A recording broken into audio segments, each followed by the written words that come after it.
panjang, namanya nggak sepanjang itu ya, Iya, namanya betul nggak sepanjang itu sekali. ya. Dan talk show ini akan berlangsung kurang lebih 90 menit. Termasuk sesi tanya jawab. Bagi 5 penanya pertama akan Kembali mendapatkan hadiah menarik. tentunya. Betul sekali. Dan tentunya beliau adalah seorang Vice Director Syariah Capital Market dari PT Bursa Efek Indonesia. Betul sekali. Untuk itu langsung saja kita panggil, ini dia. Moderator kita kali ini, Selaku sutradara, siapa lagi kalau bukan Don Irwan Abdallah.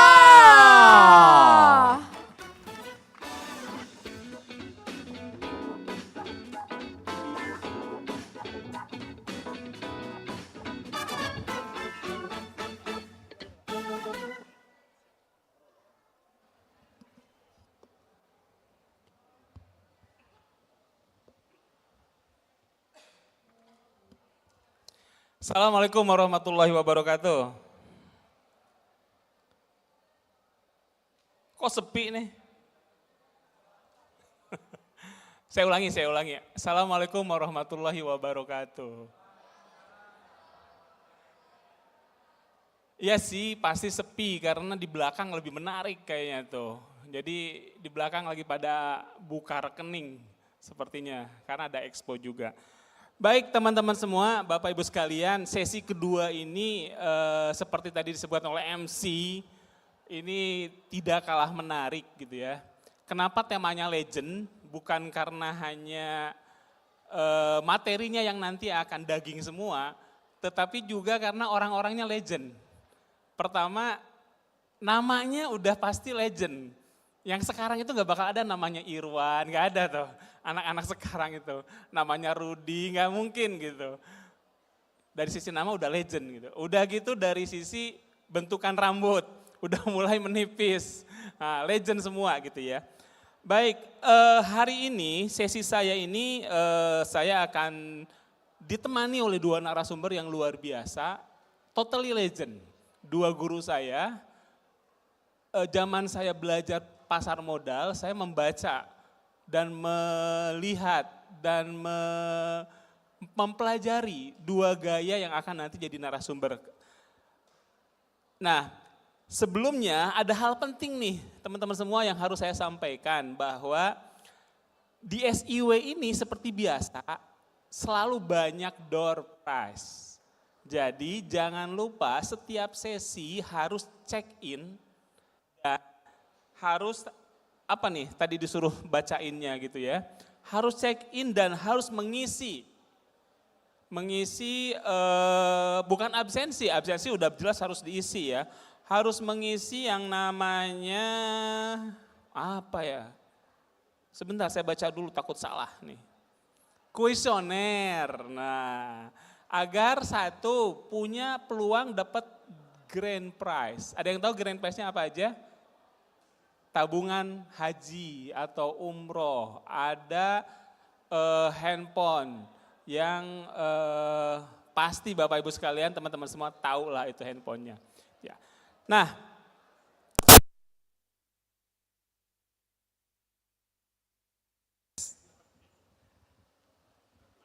Cik. kaget, mentang-mentang legend. Saya Irwan Abdallah dari IDEC Islamic Bursa Efek Indonesia yang nanti akan menjadi moderator di acara sesi kali ini.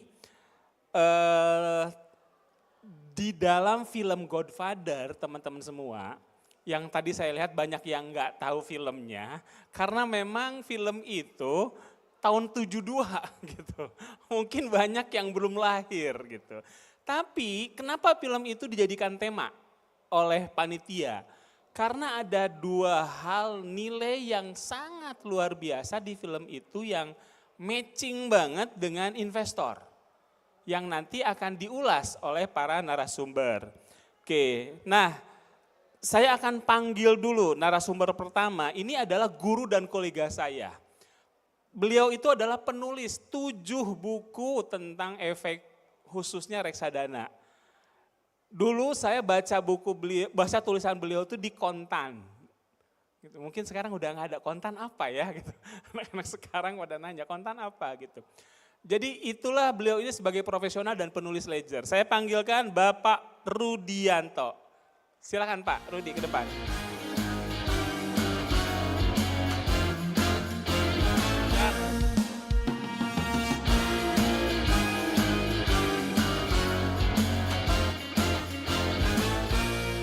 Oke, saya panggilkan sekarang narasumber kedua. Nah ini lebih legend lagi.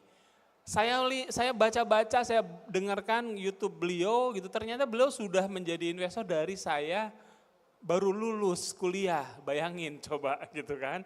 Saya aja berguru sama beliau ini. Beliau ini adalah terkenal sebagai value investor gitu ya. Jadi apa sih value investing itu nanti beliau akan cerita sedikit gitu tentang konsep itu. Beliau juga adalah pemilik, owners dari kalau teman-teman search gitu ya di sosmed itu ada nama panggungnya itu adalah JS Portfolio gitu. Nah beliau adalah pemilik dari Juliardi Sunendar Investment Research and Advisory. Saya panggilkan Bapak Juliardi Sunendar ke depan.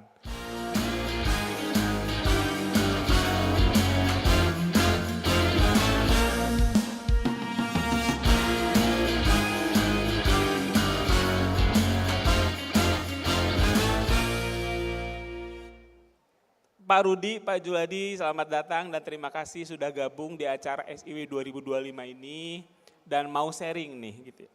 Jadi acara kita talk show ya Pak, meskipun kita sudah legend begini gitu ya, tapi kita akan coba ada istilah-istilah anak muda lah diselipkan. Saya tadi search dulu Pak, apa sih istilah-istilah anak muda gitu. Oke, yang pertama ingin saya tanyakan dulu nih. Mungkin ini adalah hal yang banyak menjadi pertanyaan buat teman-teman. Biasanya ada yang nanya ke saya nih Pak Rudi, Pak Jul. Kalau Pak Irwan, kalau saya mau jadi investor tuh ngapain dulu sih? Harus gimana dulu? Harus mulai dari mana? Mungkin teman-teman yang hadir di sini yang sedang sibuk di expo juga, yang udah duduk-duduk di sini juga, masih nanya-nanya. Gua kalau mau jadi investor mau gimana? Apakah bisa langsung jadi gitu atau gimana gitu. Nah kita tanya nih sama dua narasumber kita yang dulu waktu mereka pertama kali terjun ke pasar modal itu gimana ceritanya. Nah boleh Pak Jul, boleh cerita sedikit dong flashback gitu ya Bapak apa tiba-tiba jadi investor atau punya pengalaman apa sehingga memutuskan jadi investor. Silakan Pak Jul. Terima kasih atas undangannya untuk bisa sharing sore ini. Saya kira tidak ada yang tiba-tiba jadi investor. Apalagi zaman saya waktu mulai di bisnis, pasar modal tidak sebesar seperti sekarang. Media juga tidak banyak yang memberitakan tentang pasar modal. Tetapi secara melalui perjalanan waktu, akhirnya saya memahami bahwa investasi itu tidak lain, hakikatnya mengorbankan konsumsi hari ini untuk kita bisa mendapatkan return yang lebih besar di masa yang akan datang. Karena uang Rp1.000 hari ini, daya belinya pasti beda dengan uang 10.000 10 tahun atau 20 tahun yang akan datang karena inflasi. Sekarang mungkin iPhone itu harganya 15 juta. Dulu 15 juta itu saya bisa beli mobil. Sekarang mana ada mobil seperti itu. Jadi kalau kita tidak berinvestasi, tentu saja kita dengan sengaja menurunkan kemampuan kita untuk memelihara daya beli kita. Saya kira secara umum saya bisa katakan itulah investasi yang kemudian membuat saya tertarik berinvestasi di pasar modal. Karena pasar modal returnnya sudah terbukti jauh lebih baik dibandingkan jenis aset yang lain. Nah keputusan waktu itu mau jadi investor itu gara-gara apa Pak? Apakah karena saya menarik nih gitu atau karena lihat kayaknya saatnya nih masuk jadi investor itu? Kebetulan saya pernah mengalami perusahaan, sehingga mungkin itu juga yang bisa lebih menguatkan keyakinan saya bahwa cara yang terbaik di pasar modal itu adalah dengan menjadi investor.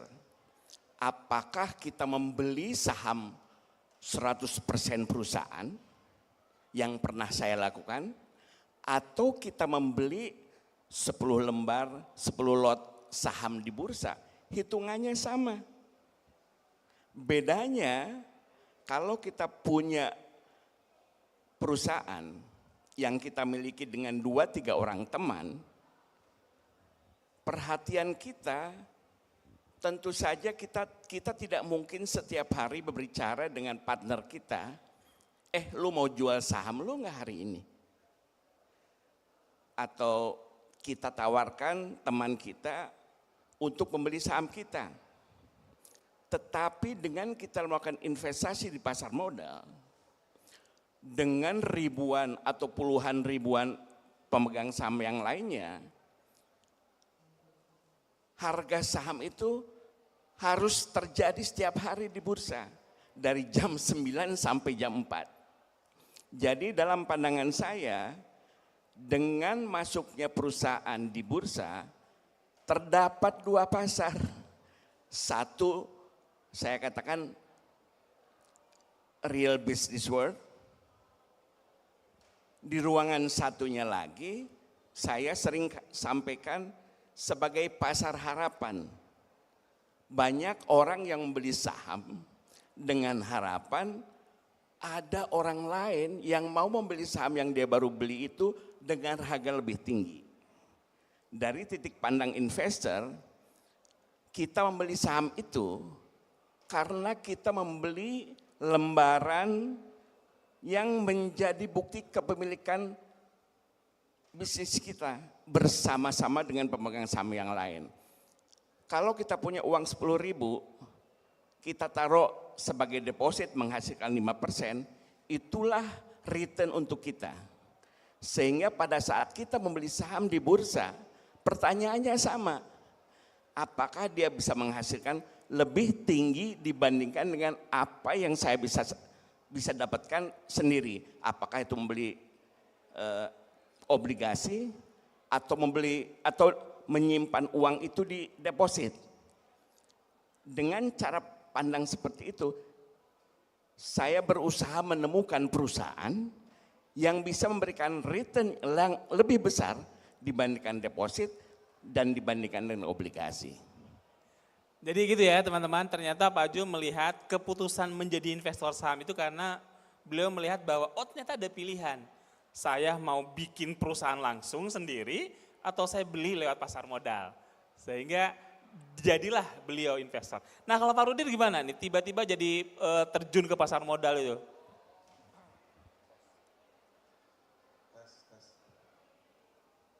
Jelas Pak suara. Ya, terima kasih. Pertama terima kasih Pak kepada Bursa Efek sudah berkenan mengundang saya hari ini untuk bisa berbagi. Nah, kalau tadi pengalaman Pak Sunandar mungkin lebih ke perorangan, kalau saya lebih ke pekerjaan Pak. Jadi pertama kali saya lulus kuliah, saya kerja di perusahaan research investasi Pak. Kerjanya meneliti tentang reksadana, terus obligasi, belakangan juga saham. Nah waktu itu kan pekerjaan saya meneliti reksadana, menganalisa reksadana dan sebagainya. Kalau saya sendiri nggak pernah jadi investor, bagaimana mau jadi analis kan? Makanya pertama kali saya menjadi investor pasar modal itu mulainya dari reksadana. Nah kemudian dari pekerjaan yang pertama, saya ke pekerjaan yang kedua. Kalau tadinya meneliti reksadana, di sini memasarkan reksadana Pak. Jadi dari yang meneliti menjadi yang jualan. Nah di pekerjaan yang kedua ini kebetulan induk perusahaannya adalah perusahaan TBK, Panin Sekuritas. Jadi kalau dari bagian dari ibaratnya kan kantor kan kayak ada gaji, ada bonus. Nah sebagian itu dibayarkan dalam bentuk saham Pak. Jadi saya buka rekening saham. Sebetulnya sebelum itu juga sudah ada buka rekening saham tapi nggak terlalu aktif. Nah kalau di tempat kerja yang baru ini, saya menjadi investor pasar modal yang saham, itu karena ini Pak, karena dari perusahaan memberikan dan kemudian kadang-kadang kalau ada uang lebih, pas saham lagi turun ya beli juga gitu. Tapi kebanyakan, tapi secara umum portofolio saya Pak, 50 di reksadana, 50 di saham. Jadi kalau saya lebih karena pekerjaan Pak, bukan karena saya dari awal seperti tadi Pak Sunantar yang sudah menjadi investor. Nah, jadi teman-teman menarik ya. Terjun jadi investor itu banyak alasannya. Bisa karena tadi saya udah punya perusahaan nih kata Pak Jul, punya usaha nih, tapi kayaknya kok ada pilihan yang lain. Nah kalau Pak Rudi, loh saya tuh terlibat karena pekerjaan, karena terlibat bisa jadi karena terpaksa ya Pak ya, butuh uang gitu. Karena udah lulus kerja jadi researcher gitu kan, tiba-tiba masa sih gue ngeriset doang gitu kan, akhirnya jadilah investor. Jadi keputusan menjadi investor itu teman-teman, nggak bisa disamakan tiap individu. Kira-kira begitu ya maknanya. Jadi apapun ujung-ujungnya adalah jadi investor gitu. Nah, Pak Rudi, Pak Jul, tadi itu sesi pertama itu kita bicara tentang makro. Makro gitu yang sekarang itu gunjang-ganjinya kan di luar nurul nih gitu ya kalau anak-anak sekarang bilang gitu. Nah, kalau dari kacamata investor individu nih Pak, gonjang-ganjing yang saat seperti ini tuh apa sih dampaknya? Apakah kita harus nunggu, nangis gitu karena merah terus atau justru itu adalah peluang gitu? Atau kita nanti aja deh takut gitu. Gimana Pak Jo menghadapinya sebagai individu sekarang?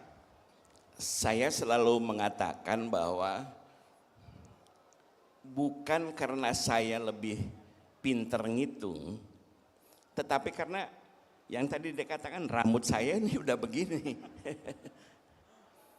Karena saya sudah mengalami. Jadi justru alasan saya mulai mendirikan JS Portfolio tahun 2020 itu karena adanya krisis pandemik 2020. Yang waktu itu saya sebut, saya tulis di Instagram sebagai the best opportunity of a lifetime number 3. Kenapa? Balik lagi, bukan karena saya pintar ngitung, karena saya pernah merasakan bold number pertama waktu krisis Indonesia 1998. BCA 100 perak apa? Astra 100 perak pada saat itu. Dan saya juga pernah merasakan bold number 2 waktu krisis Amerika 2028. Citibank $1, Starbucks $3, $5. Jadi pada saat terjadi krisis 2020 itu, saya kan selalu mengikuti Warren Buffett. Perusahaan yang baik itu sangat jarang di berbagai bursa dunia. Kalau kondisinya normal, mereka harganya selalu harga premium. Kesempatan yang baik itu, kesempatan yang baik untuk membeli perusahaan yang baik adalah pada saat perusahaan yang baik itu sedang berada di meja operasi. Kalau menggunakan istilahnya si Buffett. Krisis 2020 itu kita bisa dapatkan BRI 2.000, 2.200. Terus BCA 5.000. Berkshire Hathaway harganya turun dari 250 ke $170. UBS turun ke harga 8, sekian kalau nggak salah, 9,6 kalau nggak salah. Nah kalau kondisi normal, tidak mungkin mereka bisa kita dapatkan dengan harga semurah itu. Tentu saja sebelumnya kita sudah punya contekan, sehingga kita bisa bereaksi dengan cepat pada saat terjadi penurunan akibat adanya risiko sistematik. Kalau terjadi koreksi pasar, tidak mungkin perusahaan yang baik juga tidak ikut terkoreksi. Tetapi kan kita sudah lihat dari 98 ke 2024, bahkan Bursa Efek Indonesia ini pernah dibom. Pertikaian politik berbagai pertikaian politik sudah banyak terjadi. Rupiah turun, suku bunga naik. Buktinya indeks dari 400, hari ini udah 7.000. Jadi dengan gambar seperti itu, saya selalu tanamkan risiko yang terjadi, naik turunnya harga, pasti akan terjadi. Kapan terjadinya? Kita nggak tahu. Tetapi kalau kita fokus terhadap konsep value investing adalah membeli saham dengan harga yang lebih rendah dibandingkan dengan value yang kita dapatkan. Kalau kita fokusnya ke situ, pergerakan harga di bursa setiap hari itu bukannya tidak berarti, tapi sudah tidak terlalu berarti lagi.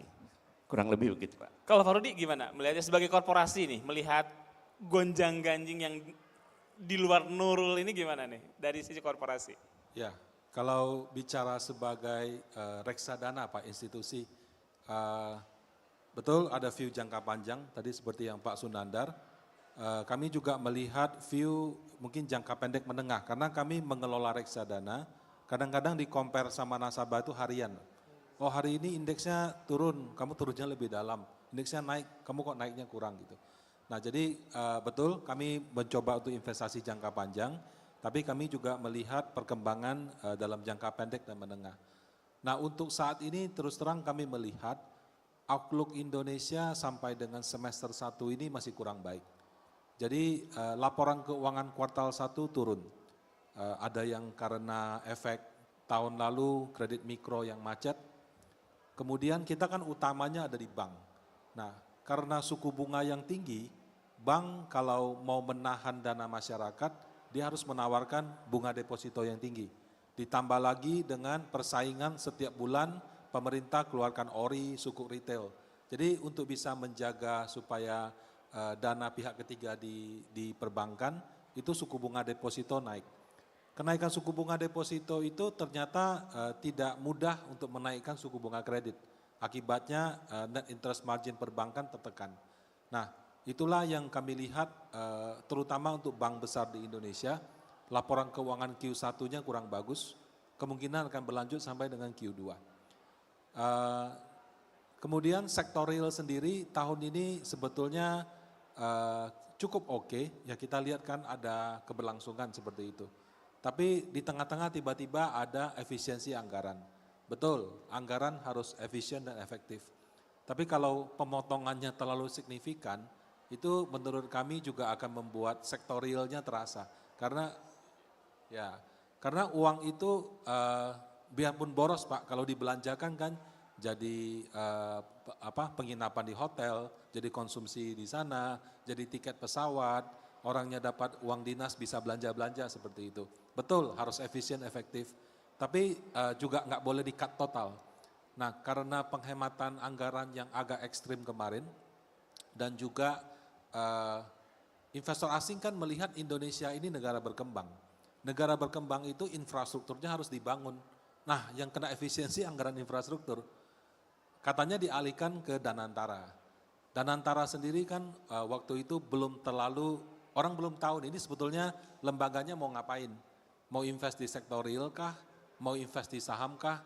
Karena hal-hal tersebut itu secara sektor real kita melihat semester 1 ini masih berat untuk pulih. Kemudian confidence investor asing itu juga berkurang Pak. Itu yang menyebabkan kalau kita baca berita asing downgrade Indonesia. Jadi mungkin tadi dari 100% uangnya dia alihkan 1,5%, 2% ke Indonesia, sekarang mungkin 1-1,5%. Nah ini juga menjelaskan kenapa net sell asing itu terjadi begitu deras di 2025 ini. Nah jadi untuk semester 1 kami melihat kondisi ekonomi makro saat ini Pak ya, kalau indeks naik itu ibaratnya fundamentalnya kurang. Jadi naik ya sentimen aja, mungkin turun terlalu dalam, mungkin di sana lagi ada dana lebih dia beli, kita kebagian sedikit, tapi bukan karena fundamental kita meningkat. Nah harapan kita di semester 2 karena Danantara semakin jelas, oh ini dia sudah jelaskan nih mau masuk ke proyek apa. Nah kemudian efisiensi signifikan yang dilakukan pemerintah itu kami melihat bagus juga. Di review, oh ternyata efeknya negatif. Sekarang kayaknya sudah mulai dilonggarkan lagi.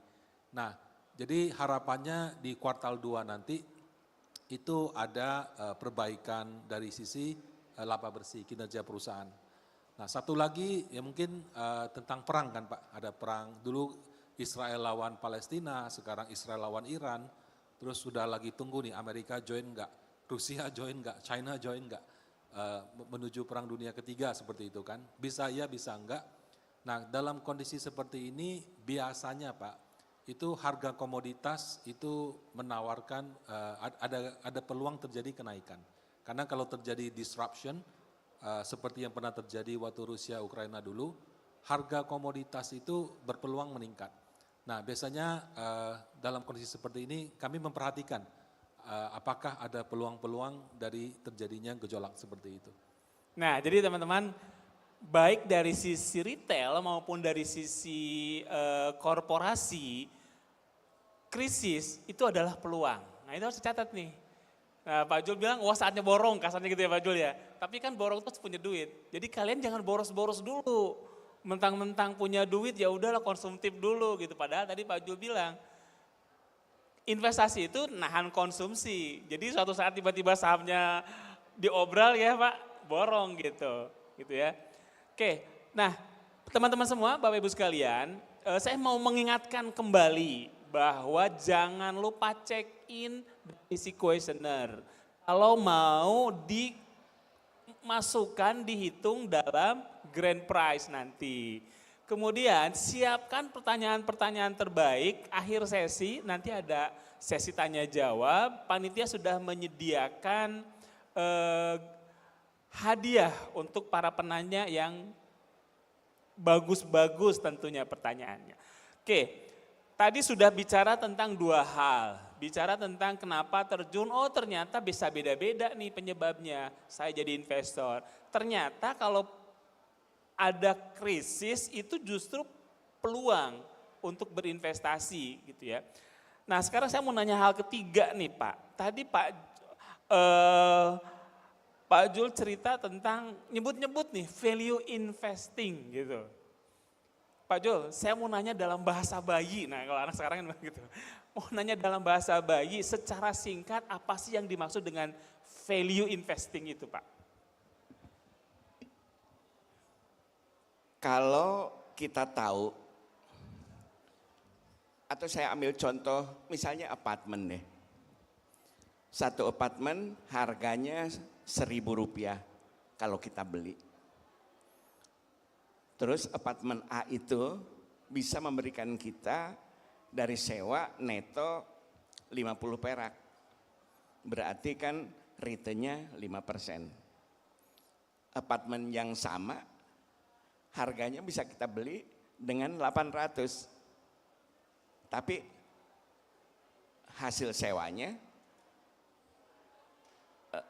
500. Tadi kan 1.000 dapat sewa 55% ya Pak. Kemudian yang satu 800 sewanya kita dapat 50 juga. Value investing berarti kita lihat lebih menarik membeli yang B ini. Karena kita bisa beli dengan harga lebih murah, returnnya sama.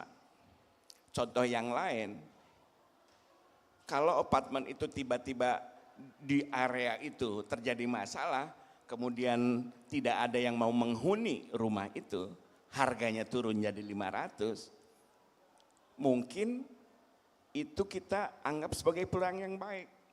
Kita bisa membeli harga apartemen yang biasanya harga 1.000, karena kondisi market turun, kita bisa beli dengan 500 dan menghasilkan kalau kondisi nanti membaik, bisa menghasilkan 50 perak seperti biasanya. Itu kurang lebihnya. Jadi yang sering saya sampaikan adalah harga memang bisa kita lihat setiap hari nih.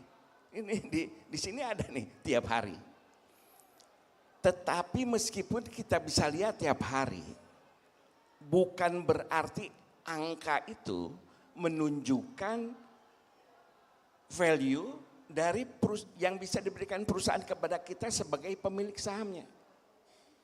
Di buku saya kan pernah saya cerita tentang Indika, waktu harganya 120 perak.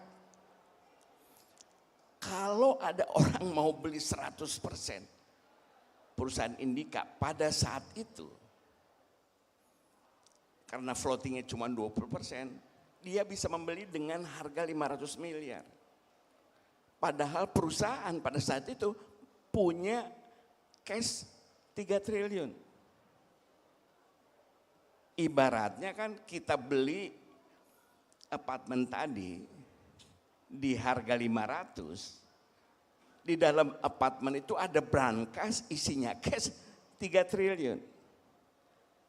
Jadi yang terlihat di ticker setiap hari, justru tugas utama investor membandingkan harga yang terjadi setiap saat itu dengan apa yang bisa kita dapatkan dengan melihat kinerja perusahaan. Kalau di ticker itu kita bisa mendapatkan harga lebih murah dibandingkan dengan apa yang ditunjukkan oleh kinerja perusahaan, itulah kesempatan terbaik buat kita. Terkait krisis tadi, jangan bayangkan apa yang sedang terjadi di depan mata kita sebagai hal yang bakal terjadi sama seperti pada saat kita bicara 5 tahun atau 10 tahun yang akan datang.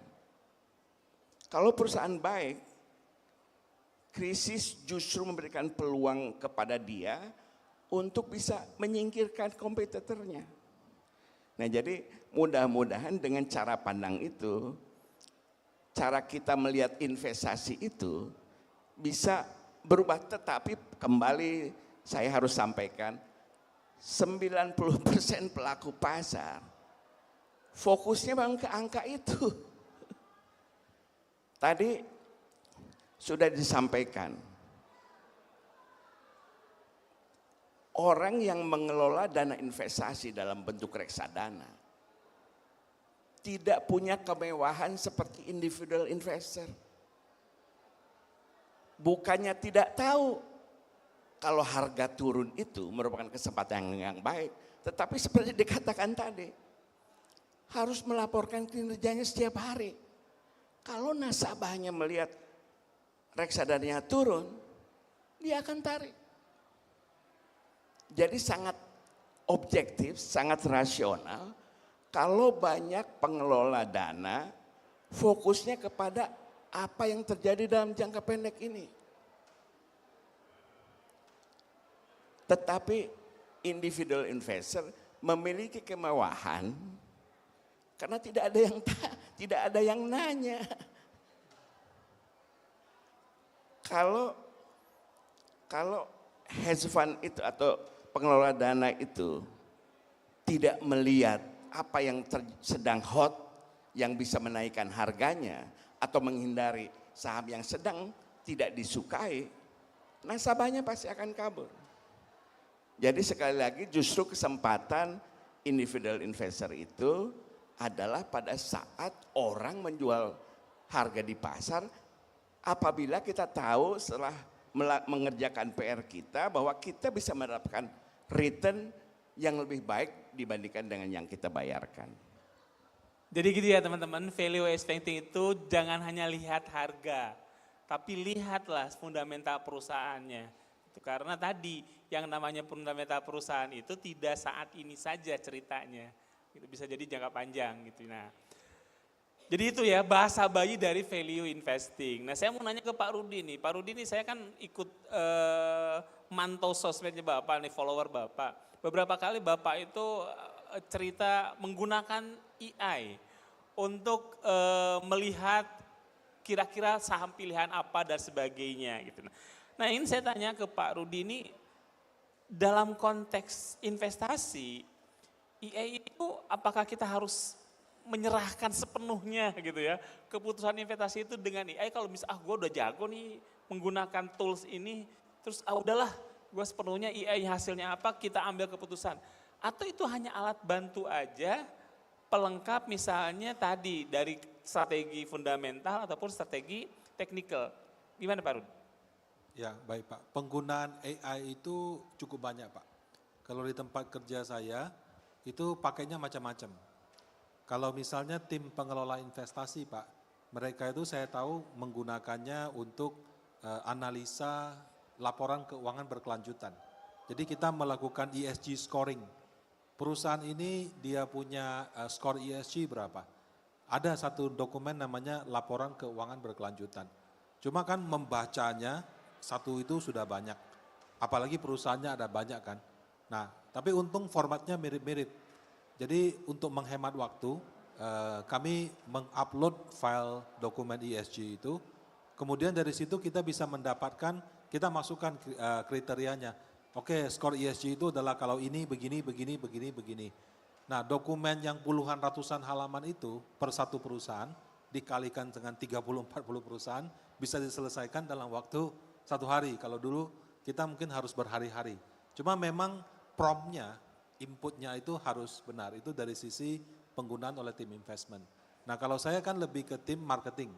Tim marketing kadang-kadang buat materi presentasi, kadang-kadang untuk follow up ke nasabah. Nah, kalau saya lebih pakai untuk mengolah data, Pak. Nah, AI itu, Pak, itu saya setelah pakai saya baru ngerti, nggak ada datanya. Jadi kalau kita misalnya bilang, tolong keluarkan data IHSG 3 bulan terakhir. Dia keluar, Pak, tapi angkanya ngawur. Jadi kalau kita mau mengolah data, kita harus memasukkan data tersebut ke dalam AI, baru kita kasih prompt yang tepat. Nah, AI itu lebih ke trial and error. Jadi makin sering kita kasih prompt itu kayak kasih perintah, kemudian dia akan olah. Nah, kalau dari pengalaman saya Pak, meskipun AI suka salah juga. Jadi saya beberapa kali dia keluarkan angkanya, saya tanya, oh kenapa, maksudnya dia keluar angka gini. Saya ragu nih, kenapa perusahaan ini begini, saya tanya ke dia, kamu dari mana hitungnya? Oh dia bilang dia pakai asumsi begini, dia itu maksudnya AI ya. Jadi sering bercakap-cakap sama AI juga. Jadi kalau untuk angka Pak, menurut saya AI itu masih tidak 100% reliable.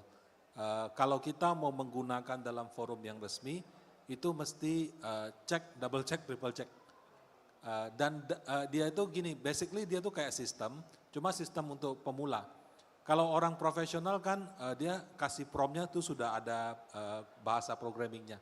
Kalau ini kita typo-typo, salah-salah dia juga masih keluar. Cuma sama namanya program, rubbish in, rubbish out.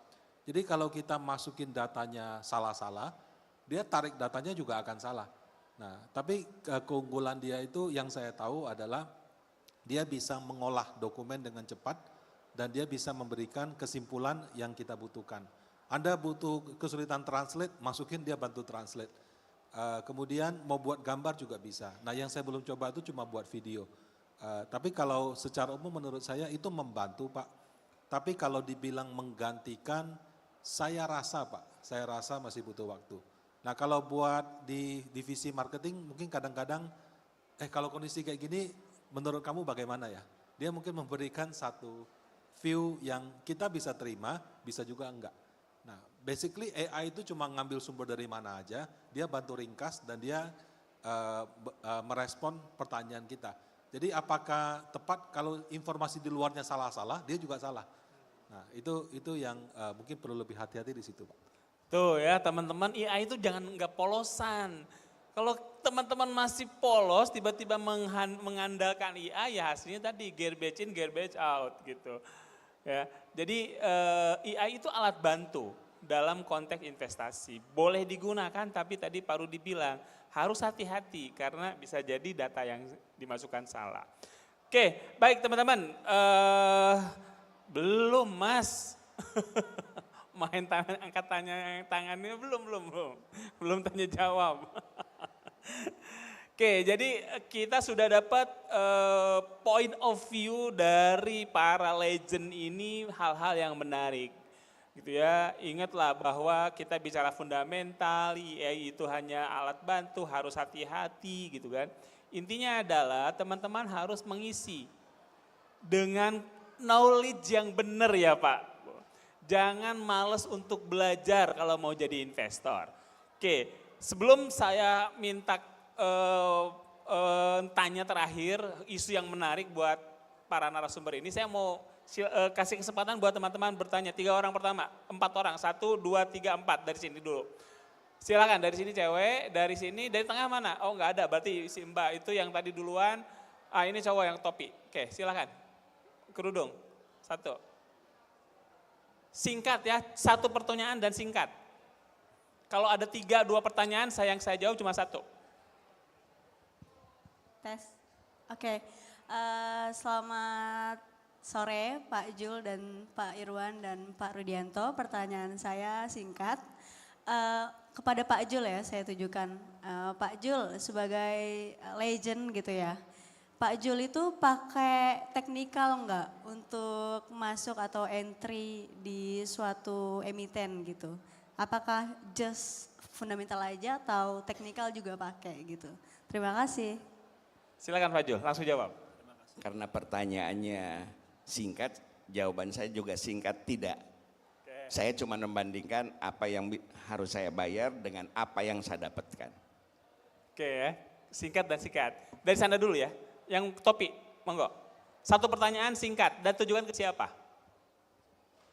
Mungkin secara umum aja Pak, kebetulan saya kan di developer, saya ingin banget untuk investasi ini ya.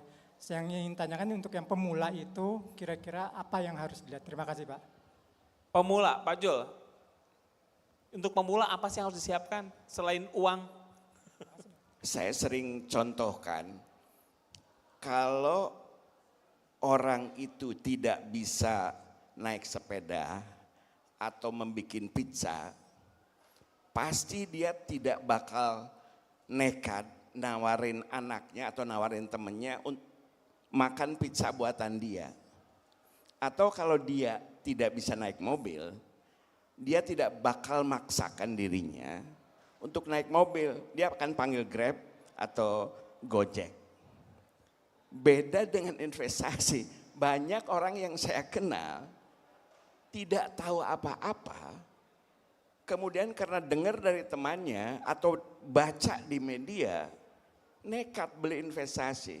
Karena dengar BlackRock beli Barito Renewable Energy dan pengendalinya juga beli saham brand itu, dia bernafsu untuk ikut beli.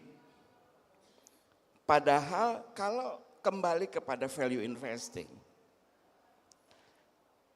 kan brand itu pernah jadi nomor 1 gantiin BCA. Market cap-nya 1.000 triliun. Labanya 1,5 triliun atau 2 triliun. Lebih rendah dibandingkan dengan PGEO. Tetapi karena dia dengar BlackRock fund manager terbesar dunia beli sahamnya, bernafsu beli di harga 11.000 atau 12.000.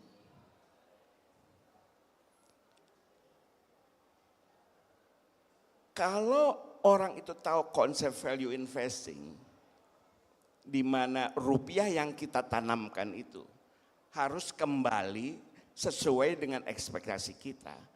Ada nggak orang yang bikin usaha mau menunggu 1.000 tahun untuk kembalinya investasi itu? Per 1.000 itu kan artinya 1.000 tahun. Pernya 700 itu artinya harus nunggu 700 tahun. Tetapi balik lagi, di pasar memang yang diperhatikan pergerakan harga yang terjadi setiap hari. Seolah-olah lembaran saham itu dianggap sebagai lotre, tiket lotre. Kalau kita mau berinvestasi, tentu saja kita harus tahu apa yang dihasilkan perusahaan itu. Kalau Anda mau membeli Indofood, Anda lihat 5 tahun atau 10 tahun, bagaimana pertumbuhan salesnya. Bandingkan dengan produsen yang lain. marginnya lebih tinggi atau lebih rendah. Kalau menggunakan istilahnya Warren Buffett, kalau kita mau investasi, kita harus tahu bahasa investasi. Bahasa investasi itu apa? Akuntansi. Tetapi untuk berinvestasi di pasar modal, kita tidak harus menjadi akuntan. Kita cukup tahu metrik-metrik apa yang harus kita perhatikan dalam kaitannya dengan kebutuhan kita untuk menjadi investor.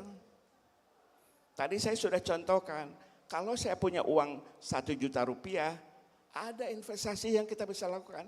Tanamkan di deposito, dapat 5%. Beli sun 7%. Kalau Anda berinvestasi di pasar modal, membeli saham, dan tidak yakin bisa mendapatkan minimum 7%, ngapain beli saham? Beli aja sun. Tetapi data historis sudah menunjukkan bahwa return investasi di saham itu lebih baik dibandingkan jenis aset yang lainnya. Di Bursa Indonesia kita sudah lihat. Tahun 98 indeks IHSG 400. Hari ini 7.000. Meskipun gonjang-ganjing. 15 kali lipat, 16 kali lipat. Makanya untuk orang yang tidak memahami atau tidak mau belajar akuntansi, tidak mau tahu soal ekonomi, soal suku bunga, beli indeks, merem aja. Kalau hari ini punya uang 500.000, beli. Punya uang 200.000, beli.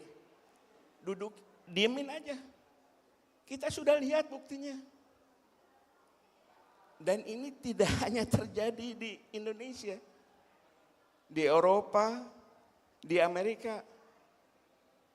Kita lihat, industri pasar modal itu, sekarang kan market cap Indonesia kurang lebih udah turun ekivalen 700 miliar, 600-700 miliar.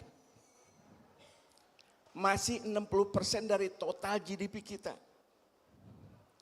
Di berbagai negara maju itu, kalau tidak lebih tinggi dari GDP-nya, sudah mendekati GDP itu. Jadi ruang buat Bursa Efek Indonesia ini, saya masih sangat optimis. Dan balik lagi yang tadi saya katakan, jangan lihat apa yang di depan mata kita. Kemarin itu, arogansi Amerika itu menganggap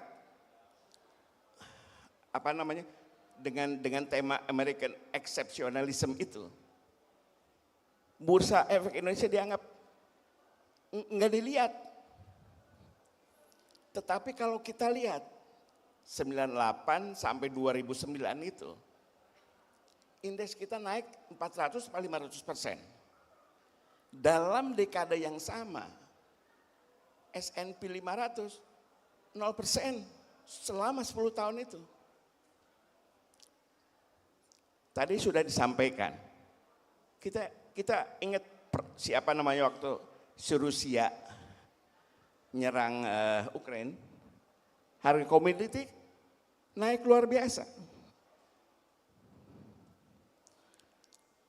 Nah, kalau Anda mau jadi investor, paling tidak Anda memahami bahasa investasi itu, yaitu dengan belajar apa itu namanya laporan keuangan yang bisa menunjukkan apa yang bisa dihasilkan oleh perusahaan itu. Kalau tidak mau memahami bahasa itu, berarti tidak ada bedanya dengan judi. Karena Anda tidak tahu waktu membeli itu alasannya apa. Untuk berinvestasi di pasar modal, at least 2 pertanyaan Anda bisa jawab. Mengapa Anda membeli saham itu? Dan mengapa Anda membayarnya di harga itu? Kalau Anda udah tahu itu, harga naik turun itu hampir tidak ada artinya lagi. Jadi gitu ya, 3 kita rangkum jawaban beliau itu jadi 3 kata. Pahami, pelajari, baru mulai investasi. Ya. Oke, pertanyaan ketiga. Sabar Mas, nanti juga tenang ditunjuk. Silakan Mbak.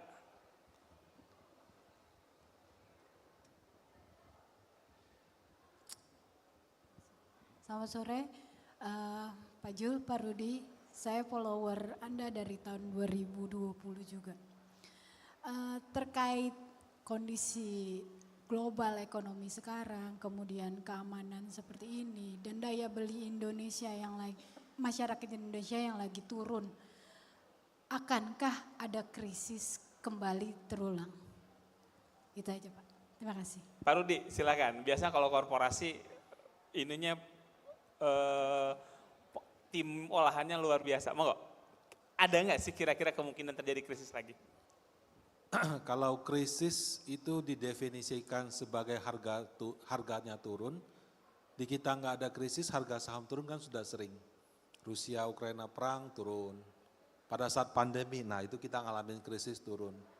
Dulu Yunani gagal bayar juga turun. Jadi sebetulnya dari waktu ke waktu, entah dari internal atau entah dari eksternal, selalu ada kejadian-kejadian yang membuat harga saham kita turun. Kenapa begitu? Padahal kan kalau kita bilang saham Indonesia kan kepemilikan lokalnya sudah 60%. Berarti bukan asing pengendalinya, itu kurang tepat. Saya kasih contoh BCA. BCA itu grup Jarum itu kalau nggak salah PT Dwi Muria, itu menguasai kalau nggak 55-60%. Itu kan lokal. Tapi yang publiknya, masyarakatnya 45% itu, 80% yang pegang itu asing. Jadi mau BRI, mau BCA, mau Mandiri, mau BNI enggak, BNI lebih kecil. Itu saham free floatnya atau saham yang bisa dibeli, itu mungkin 70-80% dikuasai oleh investor asing. Investor asing juga macam-macam. Ada yang dari reksadana, ada yang dari asuransi, ada yang perorangan dan sebagainya. Nah jadi ketika di luar negeri terjadi suatu kondisi, kemudian investor asingnya melakukan adjustment portfolio, apakah dia, kalau reksadana ya, kalau kita nggak ngomong buy sama sell, kita ngomongnya overweight, underweight, atau equally weighted. Overweight itu misalnya, kayaknya kalau Amerika begini-begini nih, itu dia akan masuk ke emerging market, jadi mereka overweight di emerging market. Ya, yang 1% jadi 2%. Itu buat kita udah gede banget, karena dana kita itu, pasar modal kita tuh dibagi pemegang reksadana dunia itu kayak cuma butiran debu. Bobotnya cuma 1-2% gitu. Jadi kalau dia bilang 1 jadi 2%, itu kita sudah net flow puluhan triliun dan sebaliknya. Nah, jadi kalau yang dimaksud dengan krisis sehingga harga turun, menurut saya itu lebih dari luar negeri. Kenapa? Karena kita cuma pertumbuhan ekonomi negatif itu, satu mungkin tahun 98, satu lagi mungkin tahun 2020, waktu COVID. Setelah itu kita average 5%, sekarang 4,8 atau berapa, tapi sudah nggak negatif. Kalaupun tumbuh lebih lambat ya. Jadi kalau ditanya apakah akan ada krisis, kalau krisis yang dimaksud adalah penurunan harga signifikan, itu belum tentu di kitanya krisis, tapi sedang terjadi sesuatu di luar sehingga harga turun. Terdampak. Ya, nah kalau perang Israel sama Iran gimana Pak? Apakah bisa berdampak ke krisis? Yang orang kan sekarang takut itu eskalasi ke nuklir. Kalau yang saya lihat itu perang itu harus perang darat. Jadi kayak Palestina, Israel mereka perbatasannya langsung. Jadi langsung tentaranya masuk, itu perang. Tapi kalau di antara Iran sama Israel, itu di tengahnya ada negara-negara lain. Yang satu pihak ke sana, satu pihak ke sini gitu. Jadi tidak dimungkinkan tentara daratnya turun. Nah, sehingga ini eskalasi jadi perang, itu enggak. Yang ada gimana ya, kirim-kirim rudal saja seperti itu. Itu dari dulu sudah terjadi kok, cuma sekarang lebih intens saja gitu. Nah, menurut saya kalau selama tidak terjadi perang darat, selama mungkin nuklirnya tidak disentuh-sentuh, selama enggak dipanas-panasin ya, Amerika kan dipanas-panasin, suruh dia ikutan juga. Rusia sama China juga kayak kalau kita ikutin beritanya mungkin juga pihak yang sana. Jadi kondisi-kondisi seperti itu mungkin akan membuat kitanya nggak masalah, kita kan nun jauh di sana kan. Toh mereka mau gimana ya kita lihat di berita aja. Tapi ekonomi kita ya business as usual gitu. Cuman kalau misalnya eskalasi tersebut menyebabkan investor-investor yang di sana kurang nyaman, mereka melakukan realokasi portfolio, nah bisa jadi kita terdampak. Tapi yang tadi saya katakan, sebetulnya di luar perang atau seperti itu kan dari waktu ke waktu ada. Cuma di tahun ini yang saya katakan tadi, efisiensi anggaran yang ekstrim itu, terutama yang dipotong dari infrastruktur, itu mengubah view asing untuk Indonesia. Jadinya yang tadinya mereka overweight atau weightnya misalnya 1,5%, sekarang mungkin jadi 1%. Nah itu juga yang menyebabkan kenapa dolar itu sudah turun. Jadi Donald Trump waktu menjabat ada namanya indeks dolar gitu, US Dollar Index. Itu sudah turun 10%. Tapi kenapa rupiah masih 16.300? Tadi saya cek 16.400. Karena Indonesianya dianggap kurang bagus. Meskipun dolar turun, larinya ke negara lain. Nah, jadi kalau mau kita bagus, pemerintah kita mesti do something dulu. Yang kami lihat sekarang sudah mulai. Jadi yang anggaran tadinya dikunci itu sekarang katanya dibuka lagi. Uang yang sudah dialihkan ke Danantara itu sudah mulai kelihatan investnya ke sektor real. Nah, cuma mengubah persepsi itu butuh waktu. Sehingga untuk semester 1 ini kita lihat masih berat. Semester 2 kalau kita tunggu laporan keuangan bulan kuartal 3 kan harus baru keluarnya baru sekitar Oktober atau November. Nah jadi selama masa tunggu ini volatility-nya akan tinggi. Tapi kalau ditanya apakah akan ada krisis harga turun, itu selalu terjadi dari waktu ke waktu. Nah tinggal kita pintar-pintarnya aja. Pada saat turun mungkin kita bisa manfaatkan untuk beli saham yang tadi kata Pak Jul.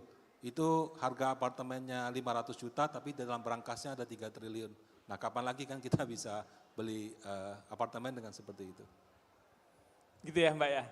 Oke Mas yang sampai berdiri-berdiri satu pertanyaan. Silakan ke siapa? Pak Rudi, bagaimana Danantara pengaruhi investasi terhadap pertumbuhan ekonomi Indonesia Pak? Terima kasih.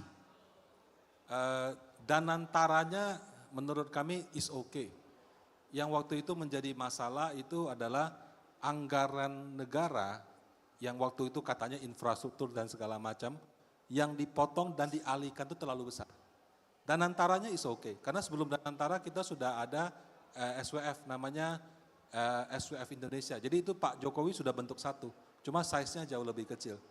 Nah, Danantara ini kayak SWF-nya di-upgrade jadi besar. Semua dividen BUMN dikumpulkan ke situ masalah enggak? Enggak masalah Pak. Yang jadi masalah waktu itu ternyata dividen BUMN 80 triliun perkiraannya ke sana. Plus ada penghematan anggaran katanya 20 billion US dollar, itu sekitar 320 T. Nah itu yang jadi masalah. Kenapa? Karena 320 T itu tadinya pemerintah spend untuk ya perjalanan dinas lah, infrastruktur lah segala macam. Begitu itu di-cut dan dihilangkan, plus tidak ada penjelasan yang terlalu baik karena waktu itu masih pembentukan di awal, itu yang menyebabkan marketnya kayak yang saya bilang tadi, view-nya berubah. Oke. Sekarang sudah ada penjelasan, lebih bagus nggak? Kalau yang kami melihat perkembangan positif itu, kelihatannya yang dipotong 20 billion dan dikasih ke Danantara itu nggak tahu jadi apa enggak. Kalau nggak jadi bagus, kenapa? Karena itu kalau di-spend pemerintah lagi, itu jadi ekonominya tumbuh. Nah kalau Danantaranya kan kita sudah baca tuh, katanya ya baru rumornya mau bikin pabrik klor sama TPIA kalau nggak salah ya. Mau masuk ke Garuda, mau masuk juga ke beberapa perusahaan. Nah kalau menurut kami, Danantara itu sebaiknya jangan beli saham. Tapi kalau dia masuk lewat right issue atau dia bikin joint venture, bikin pabrik, itu masih oke. Kenapa? Itu sektor real. Kalau dia beli sahamnya nggak jadi apa-apa, itu cuma uangnya pindah dari investor A ke investor B. Tapi kalau dia misalkan masuk lewat jalur right issue atau private placement atau bikin joint venture, itu seperti sektor real. Jadi ada pabrik yang dibangun, ada penciptaan lapangan kerja dan lain-lain. Nah cuma memang kalau kita harus jujur juga ya, kalau pemerintahan tuh kalau ngurusin pabrik itu nggak sejago swasta. Belum tentu, karena bikin pabrik itu, apalagi pabrik high tech tuh nggak gampang. Swasta bikin aja banyak yang gagal, apalagi kalau pemerintah misalnya yang bikin. Jadi ya kita lihat saja seperti apa. Kalau dia lakukan sendiri sih terus terang orang agak skeptis atau bagaimana, tapi siapa tahu dengan susunan sekarang yang lebih profesional itu uangnya bisa dimanfaatkan lebih baik. Jadi kalau boleh saya simpulkan sekali lagi, Danantaranya oke, dividen BUMN masuk ke situ juga oke. Yang kurang oke itu apabila efisiensi anggarannya terlalu besar. Nah, kurang lebih seperti itu Pak. Baik ya, mudah-mudahan sudah menjawab. Nah, masih ada satu jatah lagi pertanyaan untuk belakang, tapi sebelum itu saya mau tanya dulu Nuh, ini hal yang paling tidak mau diterima oleh investor gitu. Investasi tapi rugi. Nah, saya ingin tahu nih, karena gini ya teman-teman, dalam konteks syariah, ini saya mesti ngomong dulu karena ini eventnya event syariah nih, Pak Jul, Pak Rudi gitu. Dalam konteks syariah ada kaidah fikih gitu yang artinya adalah kalau kita berinvestasi harus siap rugi. Nah pertanyaannya adalah kita sudah siap enggak? Once kita rugi investasi gimana nih harus menghadapinya? Karena rugi investasi itu bagian dari investasi gitu ya Pak Jul, Pak Rudi. Nah kita mau tanya dulu nih, kita lihat dari individu deh. Pak Jul, tadi saya sempat ngobrol di belakang, oh udah biasa rugi kata Pak Jul. Nah pertanyaannya Pak Jul, biar teman-teman investor muda ini tidak galau kalau rugi gitu, tidak stres gitu. Gimana sih caranya kalau investasi saham kita lagi rugi gitu? Apa yang harus dihadapi? Gitu? Gimana kita harus ngelakuinnya? Pertanyaannya gampang dan yang tadi saya bilang itu, saya sudah sering banget rugi. Dan pasti kemungkinan besar bisa rugi lagi. Meskipun udah dibilang pengalaman udah 25-30 tahun, hal semacam itu sangat mungkin terjadi. Tetapi mungkin jawabannya tidak sesimpel itu. Karena terkait dengan masalah investasi, dalam pandangan saya, dan ini yang kita terapkan, kita melakukan apa yang namanya focus investing, di mana ada bagian yang saya sebut sebagai core stock yang menjadi akar dari portfolio kita, mungkin sekitar 70% dari komponen equity kita fokus hanya kepada 10-12 perusahaan saja. Karena tidak mungkin dengan kemampuan pemikiran kita bisa paham tentang beratus-ratus atau bahkan ribuan perusahaan. Kita fokus terhadap apa yang kita pahami. Seperti kalau kita bikin bisnis, kalau kita tahunya 3 jenis usaha, fokuslah di situ. Siapa namanya Grup Jarum itu dia punya apa? BCA, Tower, terus apa tuh? Paling 4-5 bisnisnya. Dan pernah dengar nggak pemilik BCA sejak miliki 55% tahun 2002 itu pernah jual sahamnya? Contohlah yang sudah menunjukkan bukti peningkatan nilai kekayaannya seperti grup-grup seperti itu. Waktu beli BCA itu 50% itu market cap-nya 4 triliun. Hari ini udah 1.100 triliun, 1.200 triliun. Dividennya aja udah lebih gede dari harga beli dia. Nah kalau kita punya perusahaan yang mungkin kita belinya cuma 1 lot dan kinerjanya baik, harganya naik, kenapa kita mau jual? Lihat BCA, lihat Grup Salim, pernah jual nggak tuh Indofood-nya? Tahun 2020 itu Indofood sebelum beli Pinehill, akuisisi Pinehill, salesnya cuma 42 triliun, lebih rendah dari Unilever. Hari ini Unilever masih main di 42-44 triliun. Indofood udah 72-74 triliun. Dan kalau kinerja perusahaan itu baik, harga pasti ikut. Tidak mungkin tidak. Balik lagi, harga setiap hari. Karena dalam jangka pendek, terbentuknya harga semata-mata disebabkan oleh banyakan mana yang mau jual dibandingkan dengan yang mau beli. Itu kan pelajaran aljabar matematika waktu kita di SMP itu. Itu berlaku di pasar modal. Jadi kalau pertanyaannya gimana kalau rugi? Pengertian rugi buat saya adalah kalau kinerja perusahaan itu buruk. Dan kinerja yang buruk itu akan tercermin di harganya. Tetapi kalau kinerja perusahaannya tidak masalah, harganya turun, itu kesempatan kita untuk membeli atau menambah. Contoh kerugian yang cukup menyakitkan buat saya, bahkan saya tulis tuh di buku saya di bab 1, waktu beli sahamnya 7-Eleven. Meskipun berinvestasi di pasar modal itu banyak keuntungannya, ada faktor negatifnya. Kalau pengendalinya melakukan hal yang tidak sesuai dengan apa yang kita inginkan. Kita yang cuman punya 10 lot, kan nggak bisa ngatur-ngatur dia.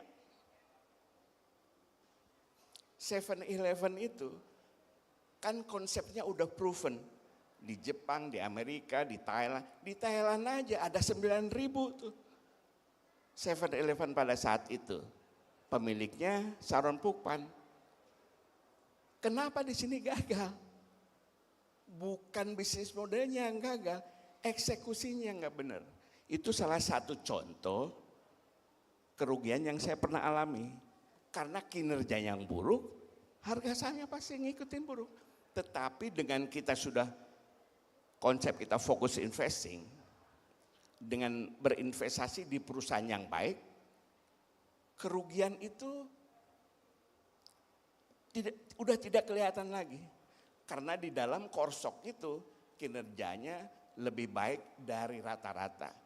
Sebagaimana tadi saya katakan, perusahaan yang baik itu cuma sedikit di berbagai dunia, di berbagai pasar dunia. Dan biasanya perusahaan yang baik itu kinerjanya lebih baik dari indeks. Jadi gitu ya teman-teman, kalau saham kita rugi cek dulu, jangan stres dulu, jangan mutung dulu gitu, jangan laporan di sosmed dulu.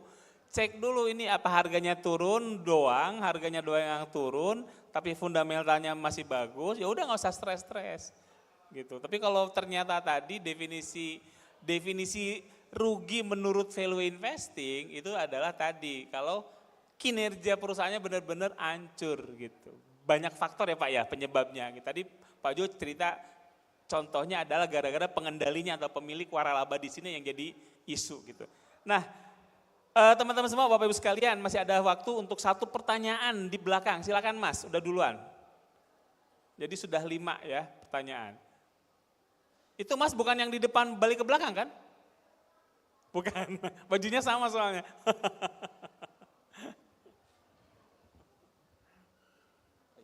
Satu pertanyaannya ditujukan untuk siapa? Nama saya Pranoto, ditunjukkannya ke Pak Jul karena tadi bahas indeks investing ya. Pak Jul, saya mau bertanya nih. Jadi indeks S&P 500 itu kan merefleksikan bursa dan bahkan outperform NYSE dan Dow Jones ya. Tadi Pak Jul cerita. Nah, namun di Indonesia performa indeks 30 itu 5 tahunan itu sekitar 4%, kalah terhadap ISG 40%. Nah, pertanyaan saya, mengapa bisa berbeda sekali antara yang terjadi di US dan di Indonesia, dan apakah kedepannya kita tuh bisa mengharapkan indeks investing di Indonesia? Itu aja, terima kasih. Ya sebetulnya sudah lama saya mengharapkan ada sekuritas company di Indonesia yang mau mengeluarkan ETF berbentuk indeks IHSG. Tetapi saya juga mengerti kenapa perusahaan-perusahaan sekuritas itu reluctant untuk membentuk ETF dengan keranjang IHSG. Karena keranjang IHSG sangat beda dengan IHSG 80 atau IHSG 30. S&P 500 itu kan kurang lebih mencerminkan hampir 85% market cap di Amerika. Tetapi pengalaman kan pionirnya indeks investing itu John Bogle, sekarang udah almarhum. Dia sendiri waktu mau launching indeks investing di Amerika melalui Vanguard itu juga struggling mendapat tentangan dari industri pasar modal di Amerika. Karena indeks investing itu kan tidak banyak kerjaannya sehingga fee-nya sangat rendah. Kalau nggak salah hari ini cuma 0,03 tuh VOO itu. Indeks investingnya si Vanguard untuk S&P 500. Sementara ETF yang normal itu kan fee-nya 0,5%, 1%, belum manajemen fees dan sebagainya. Dan selain itu, indeks investing kan memang tidak ditransaksikan, tidak sering ditransaksikan. Lain dengan ETF yang temanya macam-macam itu. Karena itulah sangat reluctant tuh securities company membentuk ETF itu. Tetapi kita saksikan di Amerika, kalau nggak salah itu Vanguard itu mulai 76 tuh. Hari ini AUM-nya kan udah 8 triliun. Adanya dana rutin 401k dari pensiun itu yang membentuk besarnya aset dari indeks S&P 500 itu. Karena kan banyak dana-dana pensiun perusahaan yang secara otomatis memasukkan dana pensiun karyawannya itu untuk ETF-nya S&P 500. Dow Jones itu kalau nggak salah tahun 81 itu masih 40 itu indeksnya. Hari ini kan kita udah bicara 40 ribu. S&P 500 hari ini udah 5.600. Nah, saya masih memiliki keyakinan bahwa kalau dana pensiun ini juga mengalami pertumbuhan yang cukup tinggi, mudah-mudahan banyak securities company yang mulai terdorong untuk membentuk ETF IHSG meskipun memang fee-nya sangat rendah.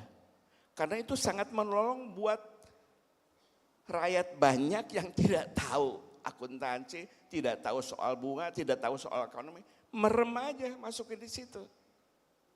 Mereka yang beruntung katakanlah bisa berinvestasi di Bank BRI karena dia bisa ngitung. Waktu IPO kan tidak sampai 80 perak itu harga BRI itu. Meskipun sekarang harganya turun di bawah 4.000, itu masih 40 kali lipat.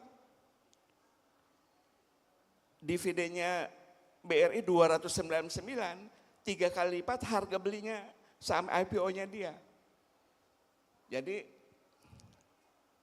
sekali lagi saya masih mengharapkan mudah-mudahan dengan semakin besarnya pasar modal Indonesia, banyak securities company yang juga terdorong untuk merintis dibuatnya ETF IHSG. Terima kasih. Oke, terima kasih Bapak Ibu sekalian, teman-teman semua. Ini sebenarnya masih banyak yang ingin saya gali gitu ya. Dari dua legend di depan ini, baik dari kacamata retail maupun korporasi. Tapi saya sudah dapat sentilan nih dari panitia di belakang. Waktu habis woi katanya. Jadi terpaksa saya harus tutup talkshow kali ini gitu ya. Nah, sebelum saya tutup, saya ingin quote dulu satu. Jadi Bapak Ibu sekalian, teman-teman investor semua, di dalam film Godfather itu ada satu quote yang cukup terkenal dan menurut saya ini sangat investor banget. Quote-nya adalah seperti ini. Great men are not born great. They grow great. Jadi seperti tadi Pak Jul, dan dari kecil kacamata korporasi pun demikian. Investasi itu enggak tiba-tiba loh investor itu jadi kaya, jadi jago, enggak. Perlu proses, jadi enggak ada tuh yang namanya terlahir jadi investor gitu, enggak ada. Investor itu adalah sebuah proses belajar untuk bertumbuh, berkembang gitu ya, sehingga menghasilkan. Gitu ya. Nah, time horizon menjadi penting dalam investasi seperti tadi penjelasan dari Pak Rudi maupun dari Pak Jul. Seberapa banyak time horizon, tadi Pak Rudi bilang dalam korporasi itu bisa pendek, panjang, menengah tergantung dari kebutuhan. Dalam konteks individu Pak Jul bilang juga ada time horizon yang harus disesuaikan. Ya. Nah, sebelum saya tutup talk show ini, Bapak Ibu sekalian, teman-teman semua, sekali lagi ini pesan sponsor nih. Saya harus mengingatkan kepada Bapak Ibu sekalian, teman-teman semua, bahwa jika ingin namanya dimasukkan dalam koclokan, kalau kata anak sekarang bilang, the grand prize, jangan lupa check in dan isi kuesioner gitu ya. Dan bisa juga buka rekening nanti di booth-booth sekuritas yang ada di belakang itu. Sekali lagi terima kasih ke para legend di depan ini, ke yang sangat keren-keren, Pak Juliardi dengan JS portofolionya, yang belum follow silahkan follow. Kemudian Pak Rudianto, ya, yang belum follow juga silahkan gitu. Banyak insight-insight dari kedua narasumber kita ini. Dan juga saya ucapkan banyak-banyak terima kasih kepada Bapak Ibu sekalian, teman-teman semua, investor yang ada di sini. Sebelum saya tutup, saya doakan semoga investasinya cuan dan berkah. Baik, saya Irwan Abdallah mewakili IDEX Islamic, saya harus tutup talk show kali ini dan maju terus pasar modal syariah Indonesia. Assalamualaikum warahmatullahi wabarakatuh. Saya serahkan ke MC yang keren-keren. Terima kasih. Terima kasih Don Irwan. Don dengan The Investment Godfather-nya benar-benar daging semua isinya. Tapi sebelum kita tutup kami undang pada moderator dan juga Pak Jul dan juga Pak Rudi untuk kita bisa berfoto bersama terlebih dahulu Pak. Behind the scene. Ya, kan? itu dia. Behind the scene-nya kita akan scene. berfoto bersama terlebih dahulu. Kembali dengan boleh maju satu moderator. langkah. Iya, silahkan. Baik. Mantap, kita foto Posenya dulu. formal dulu ya, pose formal 321. 321. Mantap. Keep roll. Oke, keep roll. Oke, Kamera pose kedua. roll. Oke, mantap. Action. Aku Oke. investor saham syariah. Sudah cukup? Baik. Cut. Nah, cut tuh kan, Iya. cut. Udah kelar ya, sudah Cut. cukup ya Cut. teman-teman. Oke, terima kasih teman-teman Oke, baik. media. Sekali lagi beri Terima tepuk tangan, kasih sekali lagi banyak. The Terima Investment kasih. Godfather. Boleh dong kita tepuk tangannya yang sudah bergabung juga secara virtual. Terima kasih Pak Jul, terima kasih Pak Rudi, dan tentunya terima kasih pada Don Irwan Abdullah yang telah memoderatori talk show kita yang kedua ini dengan tema The Investment Godfather. Baiklah. Kalau begitu kayaknya kita sudah berada di tutup dulu. Betul. Teater kita hari ini kayaknya perlu tutup karena Betul. nanti besok kita akan menyediakan film-film lain yang tentunya lebih seru dan juga pastinya bermanfaat. Dan sebelum kita tutup acara, kami informasikan terlebih dahulu, kita akan sama-sama saksikan di layar, ini adalah merupakan pemenang undian harian yang sudah diundi oleh panitia tentunya, dan kita akan sama-sama saksikan, semoga Anda menjadi bagian dari nama-nama yang ada di atas layar ini, dan selamat sekali lagi kepada para pemenang, selamat. mantap. Ini adalah para pemenang yang mendapatkan door prize di hari-hari pertama. Betul sekali. Ada dari PT BNI Sekuritas.